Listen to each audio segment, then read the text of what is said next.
Muy buenas tardes. Es un gusto saludar a todos nuestros amigos que nos acompañan a través de Radio Vida Hermosillo y de nuestra transmisión en vivo por Facebook Live. Hoy tenemos un invitado muy especial. Nos acompaña el pastor Luis Ángel Díaz Pavón, evangelista, escritor, presidente de la Sociedad Misionera Global y director de la Iglesia Capilla del Rey en Miami, Florida. Además, es autor de la reconocida Biblia del Pescador, una herramienta que ha ayudado a miles de personas a compartir el Evangelio y que hoy cuenta con la edición Liderazgo y la Biblia del Pescador para mujeres. Pastor, en esta tarde le damos la bienvenida. Gracias por aceptar nuestra invitación. Bienvenido a Radio Vida Hermosillo. Gracias por la invitación, gracias por permitirme compartir con ustedes en el día de hoy. Yo espero que haya mucha gente que esté escuchándonos. Un abrazo. Así es. Bueno, pastor, nos gustaría conocer un poco más de su historia. Con gusto. ¿Y nos puede compartir cómo comenzó su relación con Dios? A ver, eso es una historia larga. Yo creo que tengo que darle la versión acortada. Yo nací en la iglesia, yo soy hijo de familia cristiana. Gran parte de mi familia es pues evangélica, son bautistas, alianza cristiana y misionera, metodistas, y otra gran parte de la familia es simplemente pentecostal, somos pentecostales la gran mayoría. Así es que yo me crié en ese ambiente.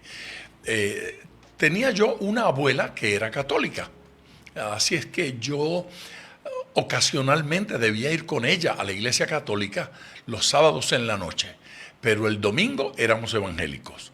Así es que yo vivía en esa dualidad durante la niñez de ocasionalmente estar en la iglesia católica y en otro momento en la evangélica, y era común que yo le dijera cosas al cura, con quien mi abuela tenía una muy linda relación, como que yo vengo acá, pero me obligan a ir a la otra iglesia los domingos. Pero al pastor le decía exactamente lo opuesto. Pastor, yo soy pentecostal, pero mi abuela es católica y yo debo ir con ella a la iglesia católica. Así es que yo no sé si en chiste o en serio, pero yo oraba al Señor y le decía a Dios, hazme conocer la verdad, hazme conocer. Temprano en mi vida, algunas cosas provocaron que mi compromiso con la iglesia evangélica pentecostal fuera mucho más profunda. Y mi vida se desarrolló y se dio en torno a eso, a ir a los cultos. Lo más importante en la agenda familiar eran los cultos, eran los compromisos con la iglesia. Pero eso no significa que yo fuera convertido. Y eso no significa que yo fuera salvo. La realidad es que no lo era. Estaba allí, yo pasé al altar muchas veces, yo lloré y yo oré al Señor muchas veces, pero no había ocurrido mi conversión. Mi conversión ocurrió cuando yo tenía 15 años. Fue durante el mes de noviembre del año 1971. Yo no sé exactamente dónde usted estaba en el 71, pero yo estaba en un cuarto, vivía solo, me había ido de la casa, actitud rebelde, y me había robado una Biblia. ¿Qué le parece? No esconda su Biblia, que ahora sí soy convertido, pero le robé una Biblia a una viejecita de la iglesia.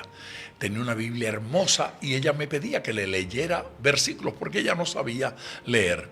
Así que yo le dejé allí en su casa una Biblia que yo tenía, que no me gustaba porque las letras eran muy pequeñitas y el papel parecía papel periódico. Total, yo le dejé la Biblia esa y me llevé la de ella. Eso es un medio robo, eso es un trueque desautorizado.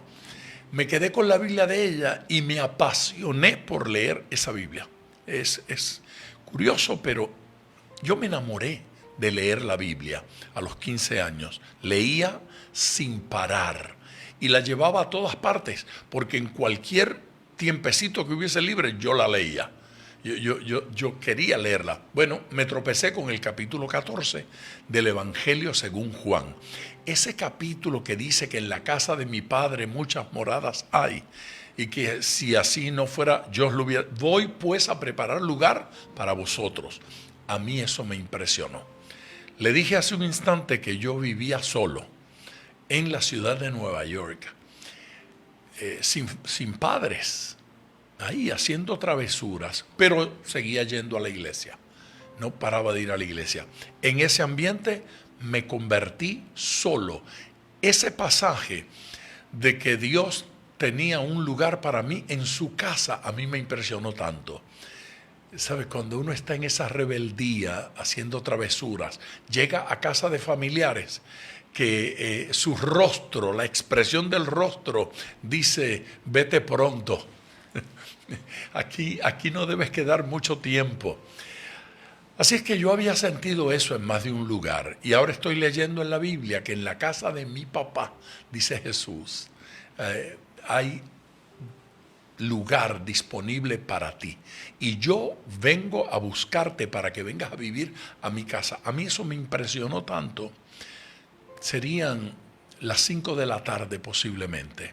Yo me tiré de rodillas al lado de un... Yo digo cama, pero era un camastro. Aquello era una cosita que daba lástima. Y junto a aquella camita yo me arrodillé. Ahí estaba la ventana. Y por la ventana yo ocasionalmente pretendía ver el cielo. Porque yo supuse que tal vez por la ventana el Señor me veía. Eran cosas de muchacho. Muchacho muy mal educado en el Señor. Pero muy sincero. Muy sincero. Aquel día yo me convertí. Le dije que me arrodillé como a las 5. Yo me levanté del suelo pasada la medianoche. Había pasado la tarde y la noche orando, llorando y pidiéndole perdón a Dios por todo lo que recordaba, por todas las travesuras. Yo no sé en detalle cómo fue el trabajo, pero yo puedo asegurarle en el día de hoy que cuando yo me levanté, yo era salvo. Y yo lo sabía. Jesús me había perdonado y yo estaba seguro. Su sangre me había limpiado de todo pecado y no había duda. Era jueves. Viernes yo fui al colegio y yo andaba apasionado contándole a todos mis amigos lo que había sucedido. Y muchos pensaron que yo estaba loco y otros decían, pero ¿qué te pasa si toda la vida tú has sido de la religión? Sí, es verdad, yo había sido de la religión, pero mi salvación llegó ese día. Yo supe que había nacido de nuevo y yo supe que era del Señor y mi responsabilidad era contarle a todo el mundo. Así es que comencé a ganar almas para Cristo de inmediato y un par de semanas después recibí la invitación de una iglesia que quería que yo contara mi testimonio. Me parecía raro porque yo decía, con un testimonio tan feo, ¿cómo yo voy a testificar? ¿Qué le voy a decir a estos muchachos? Le voy a decir, pasé 15 años siendo evangélico sin ser salvo. Pasé 15 años en la iglesia sin que Cristo entrara a mi corazón. La persona que me invitó me dijo, bueno, eso es exactamente lo que queremos, porque los jóvenes de nuestra iglesia están igual que usted. Han pasado la vida aquí en la iglesia, pero no han conocido a Jesús. Esa noche se convirtieron un poco más de 20 muchachos. De ellos, varios perseveran hasta el día de hoy. Y eso fue, le dije, en el 71, noviembre del 71. Todavía voy a la ciudad de Nueva York a predicar. Ahora voy el mes que viene, voy a estar allá. Y ya algunos de ellos han llamado. Allá nos vemos, allá nos encontramos. Sí, perseveran, fue buen fruto. De allí eso continuó sucediendo. Las llamadas han ocurrido cada semana, a veces casi diarias, y yo me he mantenido predicando desde entonces. ¡Wow! ¡Qué especial! Y qué hermoso saber cómo Dios llama a cada persona y tiene ese momento justo, ¿verdad? Sí. No llega tarde, no llega ni antes ni después, llega en ese momento perfecto, así como lo hizo con usted. Y bueno, ¿cuándo supo que Dios le estaba llamando a este ministerio que pues en la actualidad desarrolla? Qué lástima que usted me haga esa pregunta, porque no debió haber hecho esa pregunta, porque mi respuesta a esa pregunta no satisface a nadie, a nadie. Porque yo escucho a los predicadores y hasta me da envidia. Yo los oigo que cómo oyeron una voz, vieron una luz, le tocaron a la puerta y yo me muero de ganas de que me pase algo así, pero nunca ocurrió. Así que la voy a defraudar. No me enteré. No me enteré. La realidad es que ese día me llamó esa muchacha, fue una señora, una joven, una mujer joven. Yo prediqué y de allí aparecieron 2 o 3 invitaciones más. Yo hablé con mi pastor y mi pastor dijo, dele, predique, vaya donde lo inviten. Así que contando con su apoyo, yo seguí aceptando invitaciones. Eso fue en el 71, en justo noviembre del 1973, 2 años después, comenzaron las campañas. Ya la invitación no era para que predicara una noche o le predicara a los jóvenes. En el 73 comenzaron las cruzadas y comenzaron los milagros. Y otra vez, no comenzaron porque yo los pedí. Yo no pedí ser evangelista, yo no pedí predicar, yo no pedí tener campañas. Pero mi pastor me lo explicó muy bien. Mi pastor me dijo un día, y yo uso esa ilustración hasta el día de hoy. Me dijo, si vas por la calle y una viejecita tropieza y cae, ¿tú tienes que pedir confirmación para ayudarla? Le dije, no, yo la ayudo. Me dijo, bueno, usted hace lo que haya que hacer. Si hay un inconverso, usted le predica. Si hay un enfermo, usted ora por el enfermo. Le digo, ¿y si no se sana? Dice, bueno, por la mayoría de los que yo oro no se sanan. La mayoría de ellos siguen enfermos, pero yo sigo orando. Así es que yo comencé a orar, no porque sentía una pasión por eso, otra vez vergonzosamente debo confesar esto. Yo seguí predicando no porque yo hubiese oído una voz del Señor, pero porque yo sabía que esa era mi responsabilidad y que yo tenía que hacerlo. Pronto comenzaron las invitaciones a otros países. Viajé a la República Dominicana, donde celebré campañas en varias ciudades. Luego, Venezuela, Colombia, Ecuador, y eso igual no ha parado.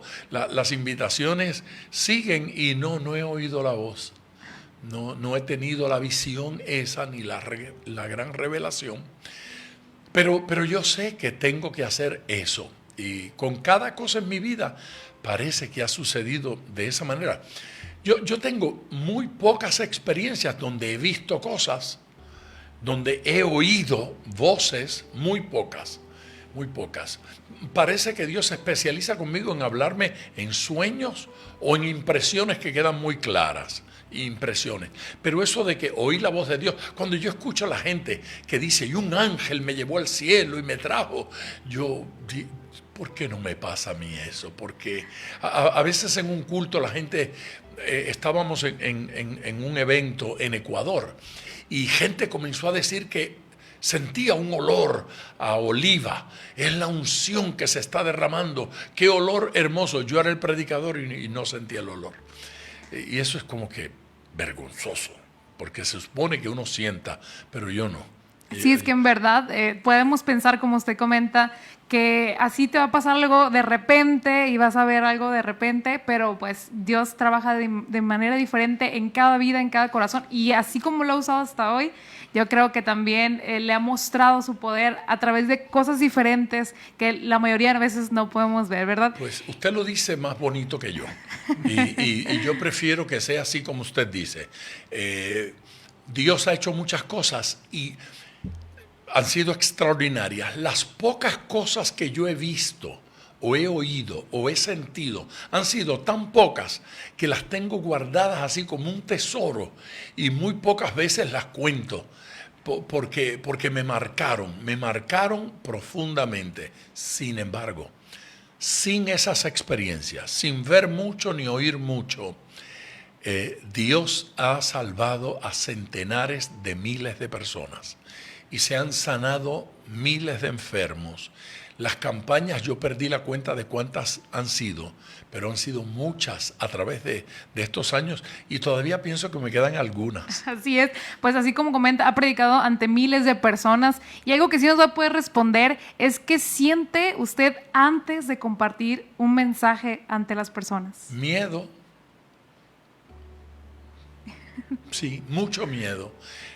Temor de no estar preparado, temor de no ser apto, temor de cometer un error. No hay día en que yo predique que antes de eso no pase tiempo en la presencia del Señor diciéndole a Dios, yo sé que no soy merecedor de esto. Y también sé que hay gente ahí en el público que están más preparados que yo. Pero yo estoy dispuesto a compartir lo que tú me des.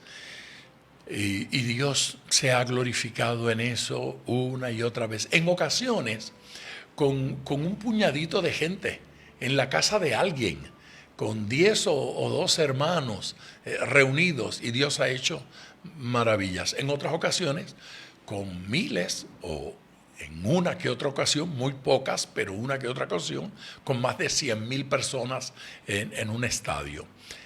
Dios se ha encargado de glorificarse en los muchos y en los pocos. Dios es así. Muy bien, y continuamos, pastor, con una de las obras por las que muchas personas lo conocen, que es la Biblia del Pescador. ¿Cómo nació este proyecto? Sí, otra vez, seguimos en lo mismo. Pues lo que pasó fue que mi Biblia se mojó. ¿Qué le parece? Yo estaba predicando en Costa Rica, una campaña, mi Biblia estaba abierta en el podio. Lloviznaba, cosa común en Costa Rica, y mi Biblia se humedeció. Al otro día en la mañana yo no podía abrir la Biblia, estaba esponjada, así toda hinchada, y las páginas se habían adherido, y despegarlas era un problema, se rompían. Yo supe que tenía que comprar una Biblia, llamé a un pastor, se llama Rojas, de apellido Rojas, buen amigo. Le dije, tengo que ir a comprar una Biblia. Me dijo, no, yo te presto una. Le dije, no, yo no quiero una Biblia prestada, tengo que ir a comprar una Biblia. Llévame. Me llevó a una librería, todavía existe, mismo lugar. Esto fue en el 1984. Bueno, entré a la librería metodista, ahí en San José. Entré a la librería y le pregunté a la señora que atendía, una señora muy, muy atenta, muy simpática. Le pregunté, ¿tienen ustedes una Biblia que sirva para evangelizar? Me miró mal, me miró con cierta incomodidad y dijo, mire, todas las Biblias sirven para evangelizar. Yo me sentí ridículo, me dio vergüenza. ¿Qué fue lo que yo pregunté? Entonces le contesté, usted tiene razón, usted tiene toda la razón del mundo, es verdad. Es una pregunta absurda la mía. Todas las Biblias sirven para evangelizar. Yo quise decir, le dije, una Biblia que tenga anotaciones para la evangelización. Me dijo, no sé que tengamos alguna aquí. Y en efecto no había una, pero habían otras Biblias. Yo compré una Biblia. Cuando iba saliendo, entre otras cosas, esa mujer me preguntó, ¿qué debe tener una Biblia como la que usted busca? ¿Qué debe tener una Biblia para evangelizar? Yo le contesté con toda la sinceridad y transparencia del mundo, no tengo la menor idea. Señora, yo no sé lo que debe tener. Y me dijo, ¿y cómo está buscándola? Le dije, bueno, es algo que se me ocurrió cuando venía para acá, pero no sé exactamente, no sé. Pero esa pregunta no me dejó, no me abandonó. Esa noche yo prediqué con mi nueva Biblia y cuando regresé al hotel aquella noche, yo daba vueltas en la cama, tratando de reconciliar el sueño y no lo lograba. La pregunta estaba ahí, ¿qué debe tener una Biblia para evangelizar? Así es que tomé un cuaderno, un lapicero y escribí la pregunta bien grande. ¿Qué debe tener una Biblia para evangelizar? Esa noche comencé a contestar. Comencé a escribir todo lo que se me ocurría. Se me ocurrió que debía tener una sección de apologética. Apologética es la defensa de la verdad ante las falsas doctrinas, falsas sectas. Así es que comencé a enumerar falsas sectas, nombres que yo había escuchado. ¿Qué cree esa gente? Una que otra idea, pero hice 2 descubrimientos. El primero, que yo no sabía mucho de qué sectas existían. Y número 2, que yo no conocía mucho sobre las doctrinas de esas sectas. Eso provocó en mí deseo de aprender y de conocer y de comprar libros de los de ellos, de los de esas religiones, para saber qué creían. Y comencé el proceso de con 2 o 3 versículos responder a cada doctrina y responder a cada pregunta. Luego surgió una sección que se llamó consejería. Cómo llevar a los pies de Cristo gente con problemas.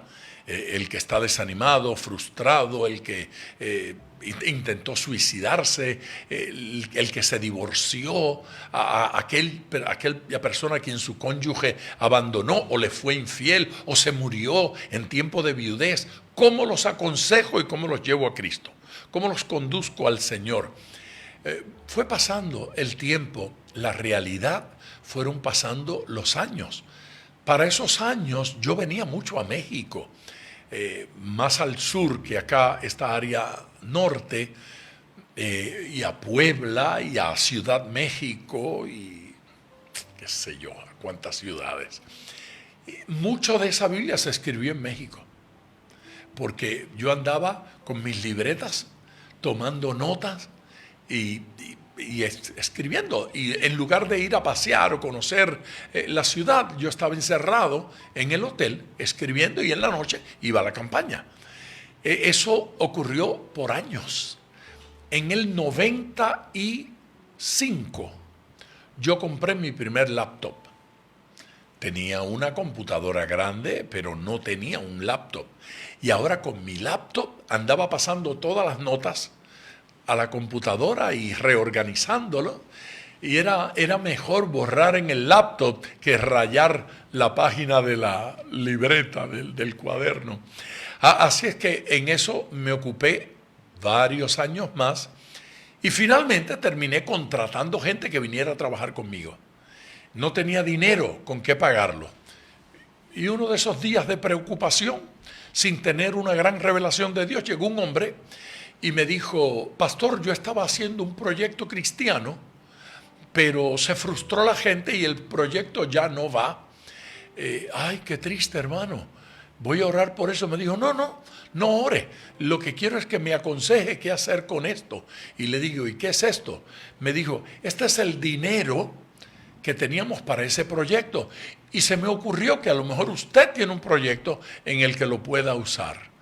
Así es que me dio el equivalente a pagar 5 sueldos por los próximos 2 años.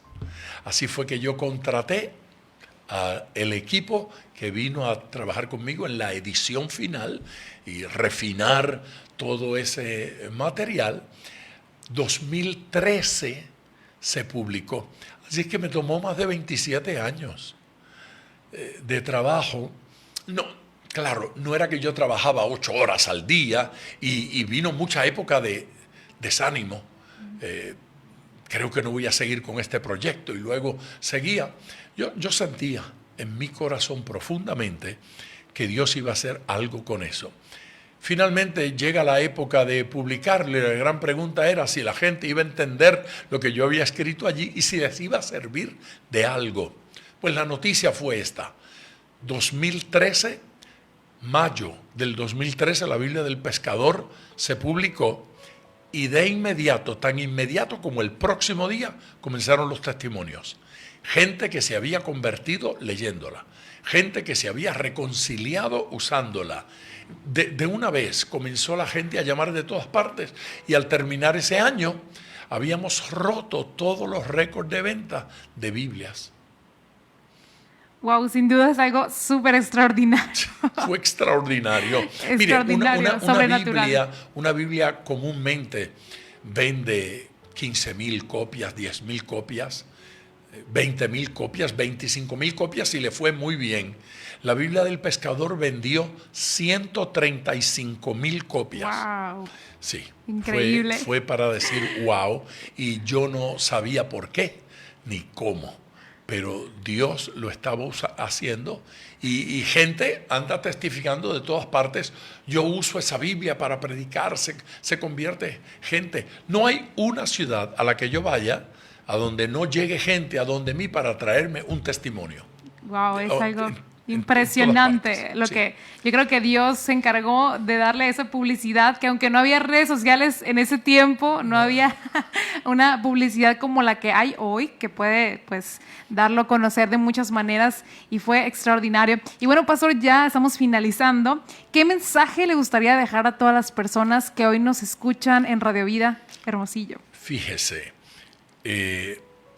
inmediatamente después vino la idea de hacer una Biblia del Pescador para líderes y se publicó Biblia del Pescador, edición liderazgo, con artículos, con cadenas de versículos para los líderes.